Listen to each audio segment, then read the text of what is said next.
Welcome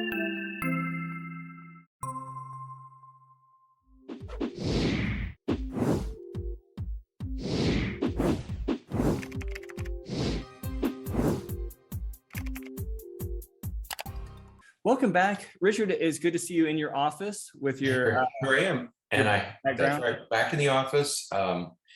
We had a long story. Make it short. My daughter was in a car accident last night, so she's at home with her arm in a sling, and everybody's there. And so I thought, well, I better get out of the house this morning and come someplace where it's quiet because I don't know what today is going to bring. Oh my gosh. Yeah, so she's okay. I think she's okay. I haven't seen her since last night, but. So anyway, yes, in the office, and looking forward to another wonderful, warm February day here in Florida. I'm watching the rest of the nation freeze, and all my relatives up north are snowing and blowing and freezing cold, and we're just having good weather here. So yeah, it hasn't been too bad. Not too hot, not too cold. It's been okay. So been good. Yeah, it's a reason to be in Florida. It's February. So it's good to see you. You're doing okay? Doing all right. Doing all right. Good. Yeah. Okay.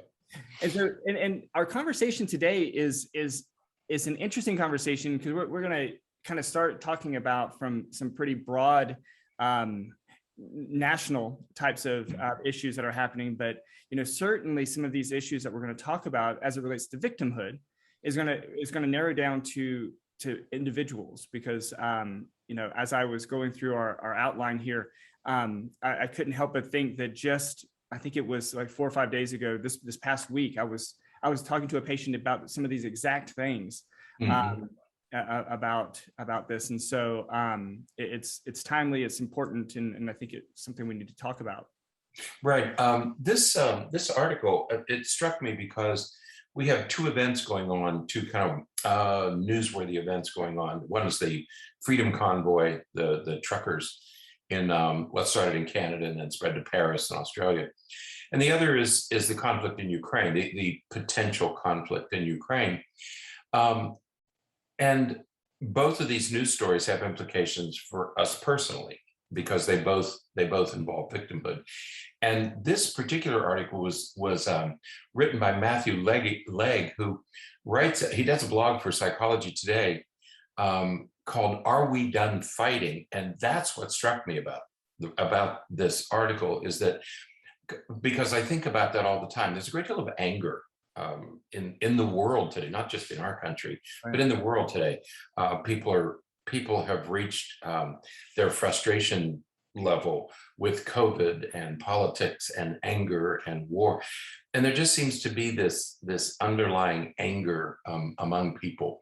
And I thought, well, what's this about when he talks about victims? And as I read it, I thought, oh, I see now the point that he's making is that victimhood, while it has some advantages, has a number of disadvantages, whether it's in our own personal feelings of being a victim and also large-scale victimhood. So I thought, well, let's take a look at this and see what he's saying. Right. No, absolutely. And again, as we kind of go through some of this, we'll see how it affects on a large scale. It can affect folks, but certainly on the individual, because and Rich, we've talked on the podcast before about this idea of the young adult, maybe not so young adult, who is struggling and still is blaming their childhood issues on why they can't do anything as an adult, or why they're so limited as an adult. And it's sort of that same idea of victimhood that this event that happened 20 years ago, your dad wouldn't let you wear a certain pair of shorts to school. A person that I talked to about something like that not too long ago, that was like this seminal event that has affected the rest of her life. And it was over a pair of shorts that her dad wouldn't let her wear. And we hold on to some of these things, and certainly we're not talking about trauma, and we're not talking about some of those horrible events from childhood that certainly have long-term ramifications on a person's life. But but sometimes we're holding on to these minor things as rationale and as explanations for why we're so limited later in life. That's right. Yeah, that at some point, and that's one of the issues that we're going to talk about with victimhood, is that it is responsibility, is that at some point you have to take responsibility for your own life. You can't continue to be a victim. I've had relatives who, you know, they were in their 30s and 40s, they were adults, they were parents themselves, and they were still blaming their parents for, and yet they had been on their own longer than they had been living at home with their parents. And they were still blaming their parents for their problems. And so there is a downside to victimhood that I think we ought to, that certainly this author explores and that we can explore with him. It's not an easy topic to discuss, though, because I think we're all tired of people being victims. I think we can all agree on that we sort of say, oh God, here we go again. You know, if you're a minority, you're a victim. If you're a woman, you're a victim. If you're a white male, you're a victim. And I think that we see this in the media today, that people are arguing because they feel like they are a victim. I think that politicians take advantage of that. You know, you're being taken advantage of, or you're being victimized. And it doesn't matter what race or color or gender or sex, we all are tired. Many of us are tired by hearing about victims. Okay. And we see this playing out in court, you know, that things like college admissions, Mm-hmm. you know, or there was a famous, the most timely example is 3 school board members were removed from the San Francisco school board last week. And the reason had something to do with the overabundance of students from Asia who were getting into this very elite private high school in San Francisco. And so we see this playing out in the news every day, and we kind of get tired of it. But what brought all this to mind was this Freedom Convoy in Washington. And in our show notes, we put it in shutter quotes because there was a recent article that compared the Freedom Convoy with the Black Lives Matter movement.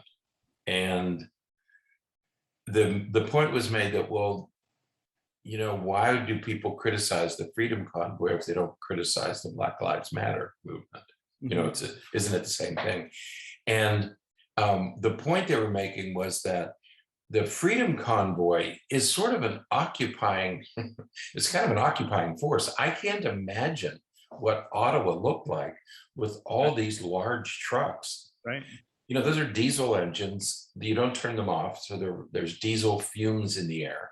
Mm-hmm. They're honking their horns, and those are loud air horns all hours of the day and night. And I can't imagine, and we all heard the news stories that they came to the bridge that separates the US and Canada and essentially shut down trade between our two countries. And so it wasn't just a demonstration, it was also that they were intimidating citizens, people were getting into fights, horns were blaring all hours of the day and night, people couldn't sleep, lives were being disrupted. And yet, if you investigate the whole movement there wasn't any clear leadership. This wasn't just truckers. There were many groups represented, and they all had different agendas. There was everything from moderate positions about the pandemic and about restrictions to very radical groups, including neo-Nazis were there. So obviously they had a different agenda. But what brought everybody together, was that they were feeling victimized, and there's this word, victimized, by COVID-19 public health mandates that were put in place by the Canadian government. Right. Well, and I guess we'll say that, you know, the article that compared the Freedom Convoy to Black Lives Matter, you know, ultimately they don't compare. They're not the same. It's exactly. not the same kind of process or mission in any way. And so, yeah, you're right. This Freedom Convoy, they used intimidation techniques. They used they engaged in a lot of behaviors that really disrupted commerce, that disrupted people's day-to-day lives, and all because of this supposed common thread of feeling victimized over these health mandates. You know, again, we were all kind of uncomfortable and put out of sorts because of COVID-19 health mandates. But my goodness, you know, to feel victimized as a result of it, to the extent that you would behave like this and to engage in these types of behaviors, again, is certainly something that warrants a discussion. Right. And from a psychological, personal perspective, where's the line between legitimate political activism and interruption? You know, and I think that's the delicate balance that we're all trying to achieve, is where does, you know, we're allowed to voice our opinion and we're allowed to demonstrate, and we in our country are allowed to take to the streets. Canada, you're allowed to take to the streets. Most European countries, you're allowed to take to the streets, but you can't interrupt the lives of others. And I think that's the important point we're making. Whether no matter what the cause is, you can't shut down a city because of your cause. And that's what I like about this article about victimhood. So so as we take a look at victimhood, this writer makes 3 good points that we're going to discuss as we go along. The first one is that when we see other people encounter harm of some type, our first reaction is, well, they must have done something. You know, this wouldn't have happened to you if you hadn't done something. So we tend to, this is blaming the victim. Okay, that it's your fault. Back in the 70s or 80s, there was Tom Wolfe wrote a book called The Right Stuff. It was about the first group of 7 astronauts. And prior to becoming astronauts, they were all test pilots. And test pilots flew experimental airplanes, and many times the aircraft would fail and there would be a crash and they would be killed. And the test pilots would have to go out and investigate the accident scene. That was part of their job. And so here's this, you know, crash scene with a fellow test pilot who had been killed. And to survive that, the test pilots developed this attitude of, well, you did something wrong. Okay, the classic case of blaming the victim. And that's the way they could continue working, is that they said, well, the pilot screwed up, pilot error. It wasn't the aircraft, it was pilot error. And that's how they were able to overcome it. So that's blaming the victim. The second point is that the victim is associated, being a victim is associated with negative feelings. Okay, like we become very self-absorbed, we become less concerned about others, and we're less ready to assume responsibility. Right. And one of the problems with victimhood is this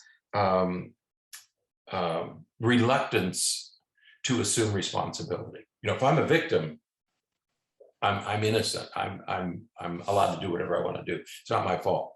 Right. And in many ways, in my mind, the way that I see it play out, especially with patients and things like that, regardless of the age, is it's almost like a return to certain points in adolescence where, again, everything is about me. Nobody else understands because I'm the only one that's been through anything like this. And, you know, it's not my fault. It's because everybody else, you know, whereas if something, like you said a moment ago, if something happens to someone else, we quickly blame the victim. But if we see ourselves as the victim, then it's everybody else's fault. You know, it's somebody else's fault that this happened. It wasn't something that I did. You know, and it's a very powerful feeling because especially when other people kind of respond to it in the way that we often respond to victims, where, you know, we become very nurturing and, you know, they become more self-absorbed. And so now all of a sudden other people are taking care of them and trying to cater to them and attend to them. And so it's a very powerful and attractive position to be in. That's right. And you're right, it leads to the third point that he makes, and that is that being a victim is a very powerful identity because it makes us feel moral. You know, if I've been victimized, then I feel like I'm taking a moral and that I'm acting out of necessity to protect myself. It's not that I'm making a choice. It's that I have a right to do this because I am a victim. Yeah. So we have to be very careful about assuming this, about blaming others for being a victim, but also assuming the mantle of victimhood ourselves. Right. Yeah. Mhm. So let's talk about a couple of the benefits of Right. feeling like a victim. And Mhm. like you said just then, it does make us feel more moral. Right. And you know, rightly or wrongly, I suppose we feel more moral. Like somebody wronged us, somebody did Mhm. something that negatively affected us, and Mhm. we are the innocent victim. Right. We didn't really do anything to deserve it. Mhm. Perhaps Mhm. we didn't, but depending on our level of insight, perhaps we did. Um, Mhm. but yet it allows us to have that sense of morality and that sense of again, sort of turning within ourselves a little bit, that makes us focus on ourselves Mhm. a little bit, and there can be some benefits to that. That can be a good thing to do on occasion. It's not good Yeah, to do that perpetually, but it can be that's good right. for a period. Right. Yeah, there may be times when it is legitimate to that you are really in a victim role, but we need to be very careful. And if and it's this whole idea of you can justify your behavior if you identify yourself as a victim. And Right. it doesn't matter what we're talking about, whether it's the Freedom Convoy, Black Lives Matter, the January 6th insurrection. Look at the January 6th. People were told that the election was stolen. So if you believe that the election was stolen from you, then it justifies your behavior. The election was stolen, so we have to take to the streets to make it right. All right. And so that's the problem with identifying as a victim. Mostly how there are downsides to being a victim. I Well, mean, there are many more disadvantages than advantages. sure. Well, the one other thing I was going to mention about the advantages is, sometimes when we see somebody else become a victim, Mhm. again, as we said a moment ago, we tend to say, well, they must have deserved it or something like that. A benefit to that, and it doesn't sound like that's very beneficial, but a benefit to that is that, okay, so what can I learn from that person so that I don't become a victim? So Right. if That's right. that person was victimized because they were walking in a dark alley in the middle of the night all by themselves without, I say, okay, so next time I'm in a situation like that, I'm not going to walk in a dark alley by myself Right. in the middle of the night. Right. Mhm. So we can learn from some of those experiences, whether that's actually why the person became a victim or not. It doesn't matter, because what we're doing is we're trying to learn from those opportunities, those experiences from other people, so that we don't fall victim ourselves. And so that's another potential benefit. But as you said, by and large, maintaining this idea of this identity of victim has a lot of downsides. Right, that's right. And he lists about 5 or 6 of those things. And for example, he says that if you identify as a victim, you dwell on negative feelings longer. You tend to ruminate on them. You tend to go over and over and over these things about why me, why did this happen to me, what did I do wrong, and so you dwell on negative feelings. The second one is you become very self-absorbed. I am the victim, and I think we see that at various times. We are less open. If I feel like a victim, I'm less open to other people's perspective and experiences. And I think that that's a huge one, because that one makes it even difficult when we're working with people in therapy, because when you say, okay, people who experience things like this, they benefit from doing this, or they benefit from doing that. You can talk about, but because they become less open to those experiences of others, they say, well, mine is different.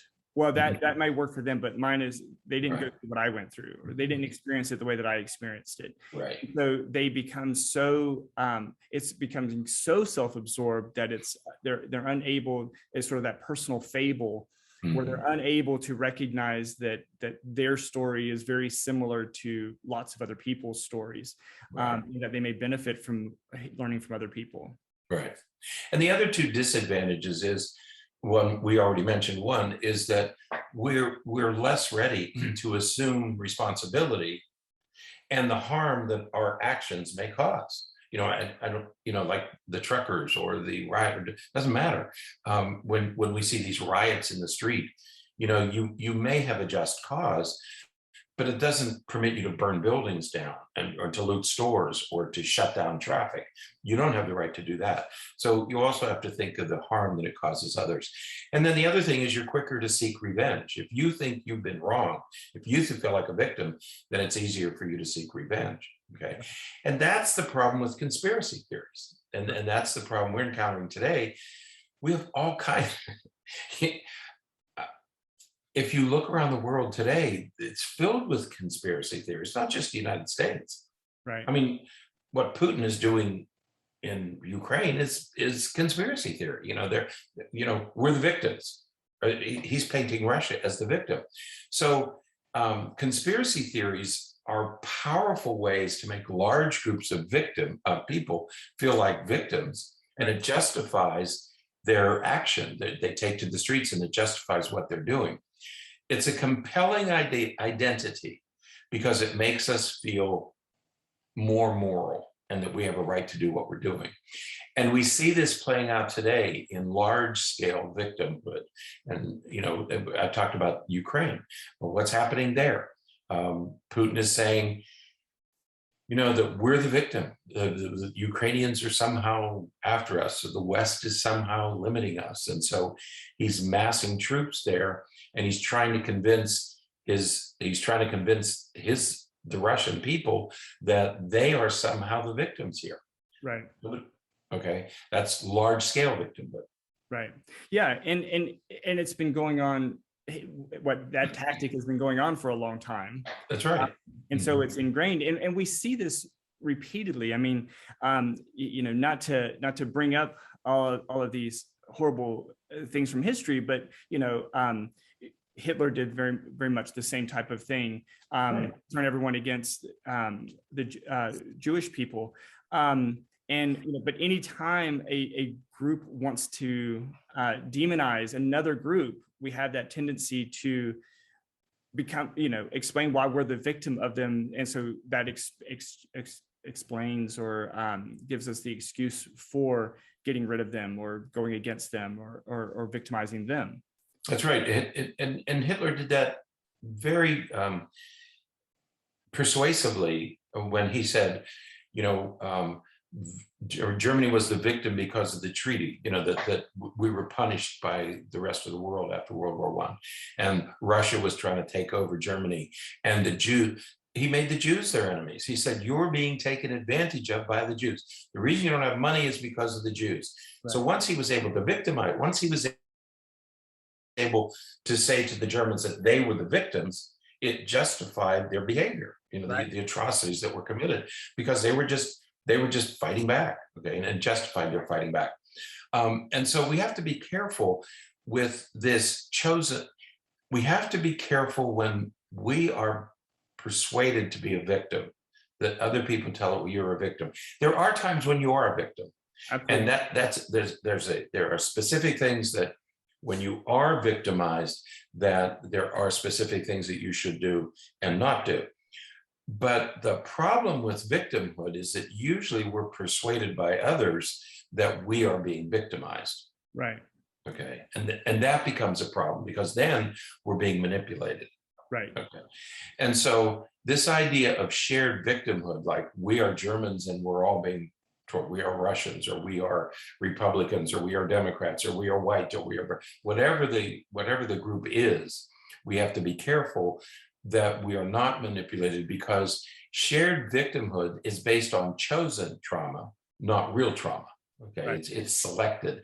And so we see this play out in countries around the world, where we choose which traumas and grievances we want to hold on to, and then we use those to justify our behavior. Right. Okay?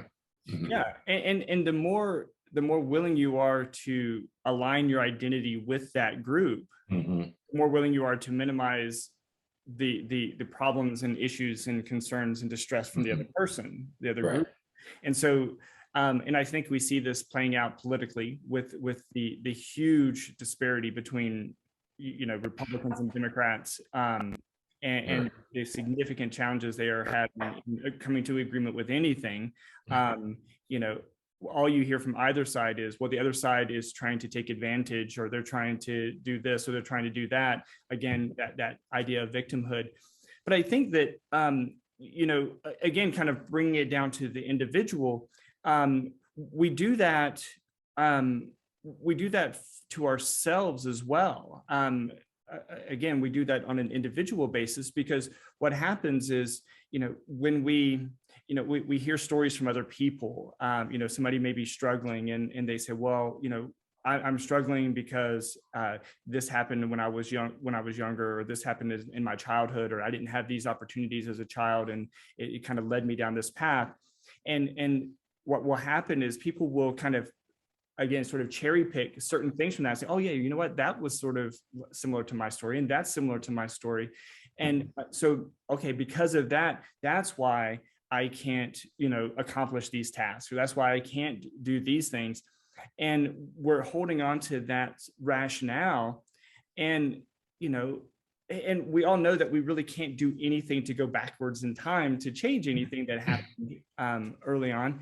And so we hold on to those as explanations, and we use them pretty liberally to just explain and to pass by everything. I can't graduate high school because, or I can't do my work because of this, or I can't get a job because of that, or I can't leave home because of this. And they're all excuses. And I think that the most concerning piece to it is, and this, I know this is going to sound harsh, but I got to say it anyways, is that because it's not a real trauma, because the chosen trauma, not a real trauma, it's really difficult to do anything about. Right. Like, how do you treat something that there's not a substance to? Right. If you really had a trauma, then we can focus on that, and we can treat that, and we can provide some resources for that, and we can help with that. Mm-hmm. But if it's not a trauma, and it's just something that you're kind of holding on to, I don't know that people are doing it maliciously. I think that they're doing it because that's just what they do. But because it's not anything of real substance, there's not a whole lot to do about it. You can't treat that. Mm-hmm. And so then there's no improvement over time. Right. And I think the kernel of that is this difference between legitimate trauma and chosen trauma. Absolutely. And I think that's what's played itself out with the COVID, with the vaccine situation, is that there are times when we are truly legitimately traumatized, certainly if we're assaulted, physically assaulted, in any way. There are times when that happens, okay? What we're talking about is chosen trauma. We're talking about making yourself into a victim when you really aren't a victim. Right. Somebody has convinced you that you are. And I think that this idea of, if you're white and male, you're being victimized by something, okay? That's a chosen trauma, because in fact, you're not a victim because you're a white male. You may be, my son is a white male. He was a victim of real trauma because he was assaulted. He's physically assaulted a couple of years ago. Right. Because not because he was a white male. Okay. This idea that if you're a white male, if you're a white person, you're somehow a victim. No, that's not a legitimate trauma. Right. And so that's what we're advising that you avoid, is to be drawn in, to be convinced that you're somehow a victim when you're really not. Right. Because that leads to actions that will impose on other people. Absolutely. Yeah. Just because my dad was a jerk and didn't show his love for me, or didn't, express things, doesn't mean that that's the same thing as a person who was truly traumatized and abused by their father. Physically abused, sure. That's a huge, very different things. Right. On the surface, you can say, okay, well, they're similar. Mm-hmm. But for me to say, well, my dad he wasn't very kind, and he never said he loved me, and those kinds of things. Mm-hmm. that's very different. And but yet we kind of hold on to those, like you said, and we kind of internalize them to the point that we use them as a way to become a perpetual victim. Yeah. So if we go back to the idea that the Freedom Convoy, which supposedly was about shared victims because of the COVID, because of the vaccination, say it's a vaccine mask mandate or a mask mandate. Okay. Are you, so the question becomes, are you a victim because public health policy or the government said you need to wear a mask? Does that make you a victim? Right. You have to get a vaccine to stop the pandemic. Does that make you a victim? Right. Is that a legitimate victimization, or is that chosen victimization? Okay, because you're not wearing a mask could put other people at danger. I mean, that was the whole point that we made from the beginning, that people whose immune systems are compromised are at increased risk. Right. And certainly we don't want to put anybody at increased risk. Right. And so, yeah, you should wear a mask so that you don't harm others. That's the idea, that if you're arguing this moral, if you're making this moral argument that my government can't tell me to do anything, or I have a right not to wear a mask, you do, but that doesn't justify you putting others at risk. Right. And that's the issue that we're trying to make here, is that your moral argument puts other people at risk. You know, we're not saying you don't have the right, but we're saying it does have consequences, and the consequences are to other people. Yes, you have a right to do that, but you're putting other people at risk. Do you have the right to put other people at risk? Absolutely. And it brings us to this idea of moral decision making. That's right. You know, and kids, when it comes to moral decision making, we learned this sort of through life experiences for the most part. There's not really a direct, let's sit down and talk about moral decision making. That doesn't really happen.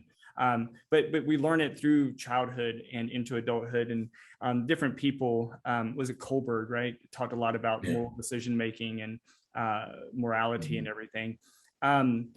But kids learn that they get more attention if they make a bigger fuss. That's right. Right. The louder you are, the more attention you're going to get. Right. And so whether it's right or wrong, or whether there's truly a thing to complain about or not, kids learn that. And so the squeaky wheel. Absolutely. Yeah. And so for adults, it's sort of the same type of thing, right? The bigger the fuss, the bigger the demonstration, the bigger the whatever, the more attention you're going to get, and the more people are going to follow you. That's right. Adults learn that being a victim makes a bigger fuss. You know, if I can claim a victim status, wow, now I can really get attention. I'm being victimized. I really get attention, and that's what adults learn. Okay. Right. When we put ourselves in the role of the victim, what Legg argues in this article is, when we put ourselves in the role of the victim, we are really trying to communicate some need. And I think this is a really interesting point that he makes, and one that I had never thought about before. Right. But he says that being a victim is a way of communicating something. Okay. Right. And he says and what he argues is, there are much better ways to communicate your needs. Absolutely. Absolutely. Yeah. And one of those ways is, you know, you can connect with somebody, even though you disagree. It's like, you can say, I need you to hear me. We don't have to agree, but I just need you to hear me. I just need to, and I'll hear you, but we can communicate about this. And even if we still disagree. Right. And I'm not going to make you a victim, and I don't want you to make me I'm not going to allow myself to be turned into a victim because of your beliefs. And I won't do that to you. Okay. Whether you're dealing with a personal relationship, a partner relationship, a relationship with your child, a relationship with a friend or a coworker. Right. You can disagree and still stay connected. Right. Right. Because we have to avoid that tendency towards victimhood, because it's another way of saying that we become morally superior, right? Right. That, you know, I have the high ground because I'm the victim, and so, you know, we can communicate our needs without being a victim. That's right. I mean, my goodness, who isn't tired of wearing masks? We're all tired of wearing masks. We all agree. Who wants to wear a mask, right? We all agree that it's a nuisance, an imposition. We agree on that, and we should be able to communicate at that level instead of turning it into victimhood. Right, absolutely. So when we think about some of these groups and we think about some of these things, I think it's important for all of us to avoid condemning everybody. Right, that's right. Stop avoiding condemning the entire group, because a lot of times people get pulled into those, and they not that they're innocent bystanders, not that they're innocent participants, but sometimes they just get pulled in by the group. So let's not condemn the entire group. There may be some important ideas and some important thoughts. Right. And maybe we should seek to understand the points that they're trying to make instead of just condemning them. Right. I think of the civil rights movement way back in the 50s and 60s. So long, I mean, it doesn't seem like it's 70 years ago, but when I think of the civil rights movement in those days, Martin Luther King would lead these marches, wherever it was, and they would be condemned. The entire group would be condemned. We don't condemn him today the way we did then, right? But we have to be careful not to condemn the whole group, whether it's the truckers or Black Lives Matter or January 6th. Don't take the whole group and say, I hate those kind of people. Okay, that's turning everybody. That's one thing we want to avoid. Okay, is that shared victimhood. Okay, so we have to avoid doing that, condemning the entire group. Absolutely. But then there's a personal victimhood, right? And we also have to be careful that we question our own beliefs about becoming a victim. Right. Yeah. Okay. When you see some of these other things happening, when you see ask yourself, is it harming you? That's right. Is it really harming me?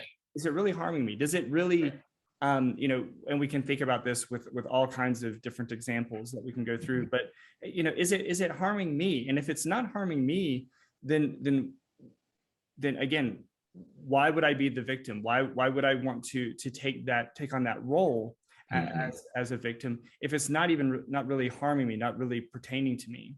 Right. And the flip side of that, is it helping me in some way? If I identify as a victim, is it helping me in some way? And there may be times when it is, because if I see myself as a victim, and that may energize me to take corrective action, whether it's action against another or it's action for myself. If I see myself as a victim, then I have to do something about that. Okay. And that would be, as long as I'm not damaging others, I am then impelled, I'm obligated to take some type of action. If you're really being harmed by this, then you have to take some kind of action. You can't, you mentioned the person going down a dark alley, don't walk around at midnight in a city that you don't know. Right. That's taking action. And so becoming a victim can be adaptive. You learn how to protect yourself. Yeah. Right. But the most important thing is, rather than relying on victimhood, and I think this is where the take-home message here is, that you have to develop skills to more effectively address harms when they do happen. Right. All right. And then what are the other ways to get your needs met? Okay. So number one, how do we effectively address harms that are going to occur? And then the second thing is, are there other ways to get my needs met rather than turning myself into a victim or turning another person into a victim? Absolutely. And if we can do that, then we can, minimize these tendencies towards victimhood and especially that idea of chosen trauma. But we can avoid those tendencies. And and the more that we reduce that, the better. Clearly, the better off things will be, because then we're focusing on the problem and not a trauma or a victimhood that is fabricated. Right. I think of Putin and what's going on in Europe right now. Putin, we don't know what his needs are, but is this the best way to get? Is massing 150,000 soldiers on the border of another country, is that the best way to get your needs met? And I would guess that most people would say no. Okay? Right. So find another way to get your needs met. Putin may have legitimate needs, but let's find a better way to meet those needs. Let's develop the skills to meet those needs. Absolutely. Absolutely. All right. Well, I think that's it for today. It is. Sounds good. Until next time, stay happy, stay healthy, and forget to be afraid.